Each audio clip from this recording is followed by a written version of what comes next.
After the assassination of President Lincoln, there was a massive effort to hunt down John Wilkes Booth. A lot of people don't realize that that took place over a course of a few weeks in April 1865. What they were really concerned with at the time was Wilkes crossing the Potomac River from Maryland back into Virginia. So what they did was they had ships perform picket duty along the Potomac River to make sure that he would not have successful crossing. On the night of April 23rd, one of the ships left Alexandria called the Black Diamond, and it was a civilian ship employed by the quartermaster of the Army.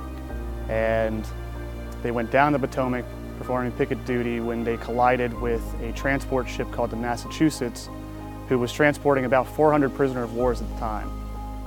When the two ships collided, both ships sank, and it resulted in the deaths of 87 different people. There were 4 civilians off of the Black Diamond that were employed by the Quartermaster Corps, and when their bodies were finally discovered, the decision was made to bury them here at Alexandria National Cemetery. At the time, when you think about when they were interred here, it was still Soldier Cemetery. It wasn't officially Alexandria National Cemetery. They were buried alongside those who had died in the Civil War, along active duty soldiers, because they perished during a time of war, and the decision was made that they should receive the same kind of honors since they were, at the time, serving their country. Shortly after they were interred here, in November of 1865, a memorial was placed for those 4 civilians.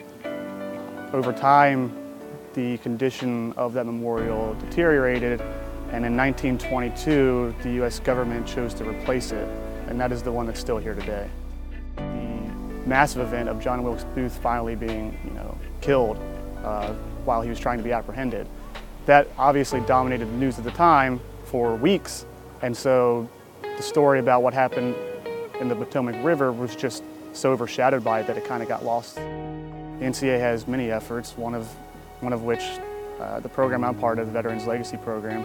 We're encouraging students, K through 12 and universities, to go out to these cemeteries to discover these veterans that are buried here and do genealogical research, discover who they were, not just in their service, but before and after, who they were in life, and then create something on that.